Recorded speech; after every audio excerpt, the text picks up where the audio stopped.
പശ്ചിമേഷ്യയിൽ സംഘർഷം രൂക്ഷമാകുന്നതിനിടെ ഏതൊരു പ്രകോപനത്തിനും ശക്തമായതും നിർണായകവുമായ പ്രതികരണം ഉണ്ടാകുമെന്ന് ഇന്ത്യയുടെ അയൽരാജ്യമായ പാകിസ്ഥാന് മുന്നറിയിപ്പ് നൽകിയിരിക്കുകയാണ്.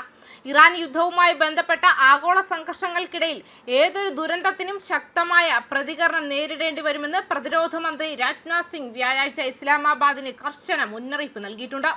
എണ്ണയും വാതകവും വഹിക്കുന്ന ഇന്ത്യൻ പതാകയുള്ള കപ്പലുകൾ നിർണായകമായ ഹോർമുസ് കടലിടുക്കിലൂടെ ഇന്ത്യൻ നാവികസേനയുടെ കപ്പലുകൾ സുരക്ഷിതമായി കൊണ്ടുപോകുന്നുണ്ടെന്നും സിംഗ് പറഞ്ഞു. സിംഗിന്റെ പരാമർശങ്ങൾ പാകിസ്ഥാനെ കുറിച്ചുള്ള വ്യക്തമായ പരാമർശമായി കണക്കാക്കപ്പെടുന്നുണ്ട്. ജമ്മു കാശ്മീരിലെ പഹൽഗാമിൽ ഒരു മാസം മുൻപ് നടന്ന ഭീകരാക്രമണത്തിന് നേരിട്ടുള്ള മറുപടിയായി 2025 മെയ് മാസത്തിൽ ഇന്ത്യ പാകിസ്ഥാനെതിരെ ഓപ്പറേഷൻ സിന്ദൂർ സൈനിക ആക്രമണം നടത്തിയെന്നത് ശ്രദ്ധേയമാണ്.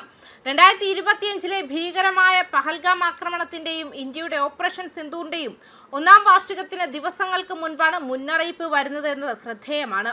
തിരഞ്ഞെടുപ്പ് അടുത്തിരിക്കുന്ന കേരളത്തിൽ ഒരു സൈനിക് സമ്മാൻ സമ്മേളനത്തെ അഭിസംബോധന ചെയ്തുകൊണ്ട് തിരക്കേറിയ ഹോർമുസ് കടലിടുക്കിലൂടെ ഇന്ത്യൻ നാവികസേനയുടെ കപ്പലുകൾ രാജ്യത്തിന്റെ ടാങ്കറുകൾ സുരക്ഷിതമായ കടന്നുപോകൽ നൽകുന്നുണ്ടെന്ന് സിംഗ് സ്ഥിരീകരിച്ചു.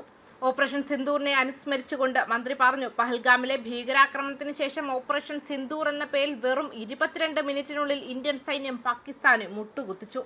ഇന്ത്യൻ സൈനിക ചരിത്രത്തിൽ തീവ്രവാദത്തിനെതിരെ ഇതുവരെ നടത്തിയ ഏറ്റവും വലിയ ഓപ്പറേഷനായിരുന്നു ഇത്. ഓപ്പറേഷൻ ഇതുവരെ പിൻവലിച്ചിട്ടില്ലെന്നും ഏതെങ്കിലും തെറ്റ് ചെയ്താൽ ശക്തമായി തിരിച്ചടിക്കുമെന്ന് പാകിസ്ഥാന് മുന്നറിയിപ്പ് നൽകിയതായും സിംഗ് കൂട്ടിച്ചേർത്തു.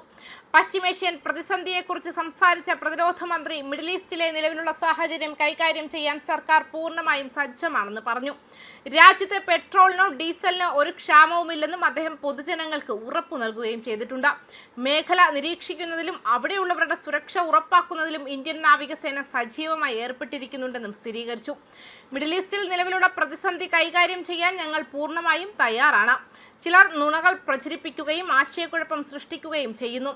പെട്രോളിനോ ഡീസലിനോ ഒരു കുറവുമില്ല. മേഖലയിലുള്ളവരെ ഒഴിപ്പിക്കുന്നതിൽ നമ്മുടെ നാവികസേന സജീവമായി ഏർപ്പെട്ടിരിക്കുന്നു. പ്രധാനമന്ത്രി മോദി അവിടെയുള്ള ഇന്ത്യക്കാരുടെ താൽപ്പര്യങ്ങൾ സംരക്ഷിക്കുന്നു. പശ്ചിമേഷ്യയിലെ സ്ഥിതി സാധാരണമല്ല. കേരളത്തിൽ നിന്നുള്ള ഗണ്യമായ ഒരു വിഭാഗം ആളുകൾ അവിടെ താമസിക്കുന്നുണ്ടെങ്കിലും സർക്കാർ സ്ഥിതിഗതികൾ സൂക്ഷ്മമായി നിരീക്ഷിച്ചു കൊണ്ടിരിക്കുകയാണ്. ഏത് സാഹചര്യത്തെയും നേരിടാൻ ഞങ്ങൾ പൂർണ്ണമായും തയ്യാറാണെന്നും സിംഗ് കൂട്ടിച്ചേർത്തു. കഴിഞ്ഞ മാസം രാജ്യത്തിന്റെ സുരക്ഷയും പ്രതിരോധ തയ്യാറെടുപ്പും വിലയിരുത്തുന്നതിനായി സിംഗ് ഒരു ഉന്നതതല യോഗത്തിൽ അധ്യക്ഷത വഹിച്ചു. നിലവിലെ സുരക്ഷാ അന്തരീക്ഷം വിലയിരുത്തുന്നതിലും കര, വ്യോമ, സമുദ്ര പ്രതിരോധം ഉൾപ്പെടെയുള്ള മേഖലകളിലെ സന്നദ്ധത ശക്തിപ്പെടുത്തുന്നതിലും ചർച്ചകൾ കേന്ദ്രീകരിച്ചു. അതിവേഗം വികസിച്ചുകൊണ്ടിരിക്കുന്ന ഭൗമരാഷ്ട്രീയ സംഭവ വികാസങ്ങളുടെ വെളിച്ചത്തിൽ ഇന്ത്യയുടെ പ്രതിരോധ നിലയും തയ്യാറെടുപ്പ് നടപടികളും ഉദ്യോഗസ്ഥർ അവലോകനം ചെയ്തു.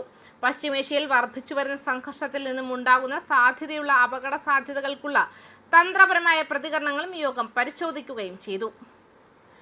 ന്യൂസ് ഡെസ്ക് കർമ്മ ന്യൂസ്.